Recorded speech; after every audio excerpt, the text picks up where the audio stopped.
Imagine a little boy, living all alone in an old, abandoned house. No family, no food, no one to even call his name. Then, a new family moves in next door, and their little girl hears a sound nobody else noticed. What they found when they opened that door would change all of their lives forever. But before we get to that, let me ask you something. Can you imagine what it's like to be truly alone in the world? To wait, every single day, for a familiar voice that never comes? The old wooden house had been abandoned long before Cairo was born. But now, it was the only place he had. The floor creaked like it was in pain every time wind hit the walls. Dust floated through broken windows. And right there, in the middle of all that ruin, a tiny boy lay curled on the cold floor. Barefoot. His little chest rose and fell shallowly, his arm wrapped around an empty can like it was something alive, something that might leave him, too. He hadn't always been like this. He hadn't always been alone. But the night everything changed burned itself into him so violently that even at 3 years old, his body remembered every second. It started with rain. Hard rain. He remembered his mother shouting his name. "Cairo, baby, come here." Her voice was shaky, but she smiled. His father dragged boxes as smoke crawled under the cabinets. The fire wasn't big at first, just a quiet orange glow. But it spread fast. Cairo didn't understand. He just stood there with his favorite metal spoon in his hand. His mother grabbed him, her skin hot, eyes wide but soft. "Listen to Mommy," she said. "Stay close." Then the roof crackled, a beam snapped, and fire exploded upward. She didn't think, she acted. She shoved Cairo toward the open back door with so much force he stumbled and rolled into the wet mud outside. He tried to stand, confused, reaching back toward her. But she didn't climb out. She didn't follow. His father tried. He tried so hard. But the collapsing ceiling came down like a hammer. The sound was so loud Cairo fell to his knees, covering his ears. He remembered the scream. He remembered the silence after. He remembered the taste of rainwater and ashes. And then, nothing. No more mother. No more father. No more home. He wandered until dawn, tiny feet dragging through mud, until he returned to the only structure he saw, the abandoned house next door. The one his parents warned him never to go into. The one that now felt like the only place he belonged. Days passed. Maybe weeks. Cairo didn't understand time anymore. He survived on what he found. Old bread, half-crushed canned food.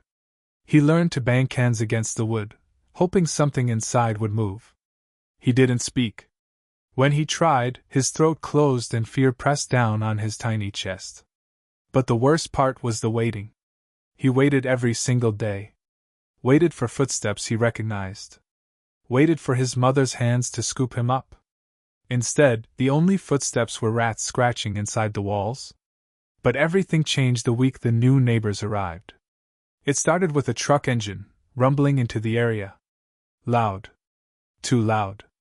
Cairo jolted awake, eyes wild, arms tightening around the can.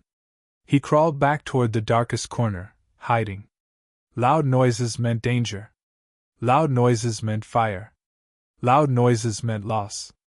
Outside, Nora and Malik were unloading boxes while their daughter, Alani, ran around the yard. Alani stopped suddenly, tilting her head toward the abandoned house. "Mom, did you hear that?" she asked. "A sound like crying." Malik laughed softly. "Nobody lives there. It's falling apart." Alani frowned. "Then why did something move?" Later that evening, Malik walked near their back fence and froze.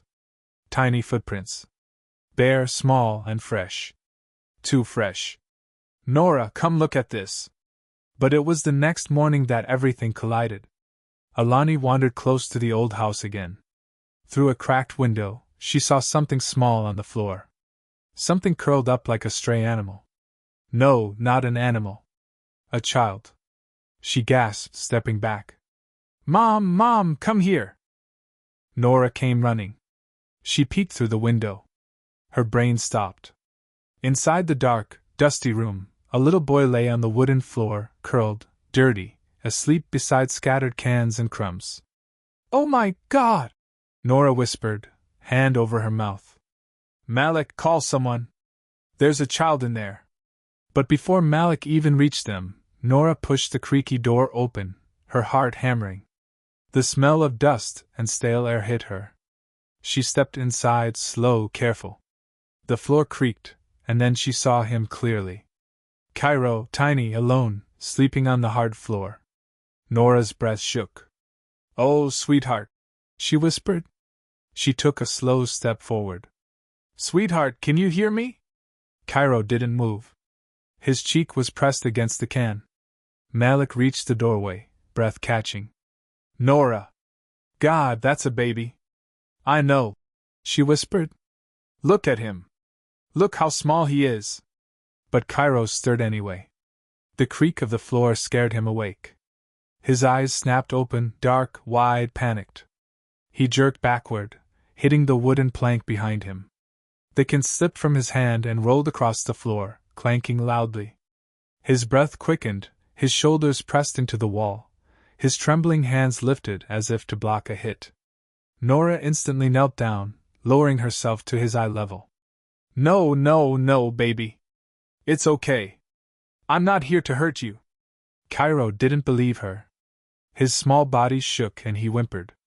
A soft, broken sound. Alani moved beside her mother slowly, raising a small piece of bread she had grabbed from their kitchen. "Mom, let me try," she whispered. Nora hesitated but nodded. Alani knelt too, keeping distance. She held out the bread with both hands. "Hi," she said softly, voice trembling with worry. "Are you hungry? You can have this if you want. It's okay. It's for you." Cairo didn't blink, didn't breathe, didn't speak. But his eyes flicked toward the bread. His stomach growled so loud it echoed. He didn't crawl to her, though.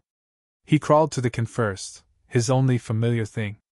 He grabbed it, hugged it to his chest, then crawled forward inch by inch.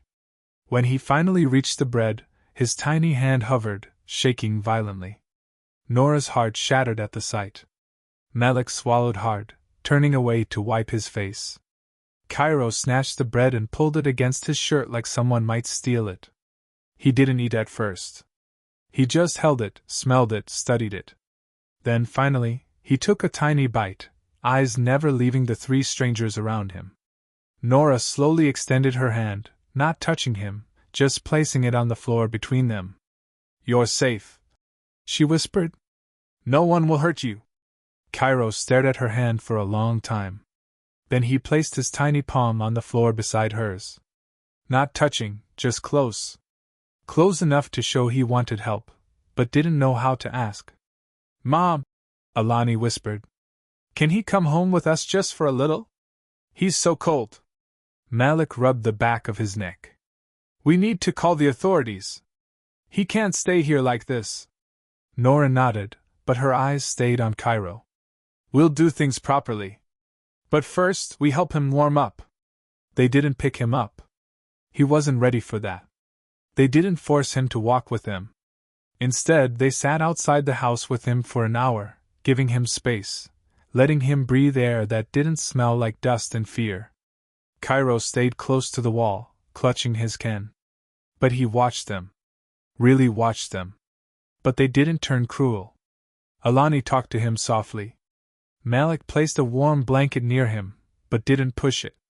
Nora offered him more food, but let him take it in his own time. Slowly, his shoulders loosened. By evening, when the sky turned soft and warm, Cairo finally stood. His little legs were shaky, but he stood. And then, unexpectedly, he reached toward Alani's sleeve. Just a tiny tug. A question without words. "Do you want to come?" Alani asked. Cairo didn't speak, but he didn't let go of her sleeve. Nora's hand flew to her chest. Malik took a deep breath, nodding. "All right," he murmured. "Let's take him." They walked slowly, Cairo staying close to Alani, carrying his dented tin can the whole way. When they reached the new house, the light spilling from the doorway made him squint, but the warmth, he felt it instantly. He stepped inside like someone stepping into another world. They bathed him gently, wrapped him in a soft towel, gave him warm soup, which he drank in tiny, shaky sips. When he coughed, Nora rubbed his back softly. When he dropped his spoon, Malik handed it back without a single annoyed word. For the first time in his small, broken life, nobody rushed him. Nobody shouted. Nobody pulled him. Nobody left him. That night, Nora set up a small bed on the floor beside Alani's. "You can sleep here tonight if you want," she whispered softly. "Just tonight until we figure things out." The little boy looked at the bed, then at Nora, then at Alani, who smiled at him gently. He lay down slowly, carefully. He placed his tin can beside the pillow, his old world resting beside his new one. Alani whispered, "Good night, little one." He stared at her, blinking heavily. His small fingers crept out, and he touched her hand. Just a tap, but it was enough. Nora covered her mouth to keep from crying. Within minutes, his breathing softened, his tiny body relaxed, and for the first time since the night the fire stole everything, he fell asleep. Not in fear, not on cold wood, but in a home. A real home. As he slept, Alani whispered to her mother, "We're going to keep him safe, right?" Nora stroked her daughter's hair. "Yes, baby. From now on, he will never be alone again." And under warm lights, wrapped in softness, the little boy finally slept like a child again. If this story touched your heart, don't let it end here. Tap like to show support for the boy's new beginning. Leave a comment to share your thoughts, or what moved you most. And make sure to subscribe. More emotional, life-changing stories are coming, and you won't want to miss the next one.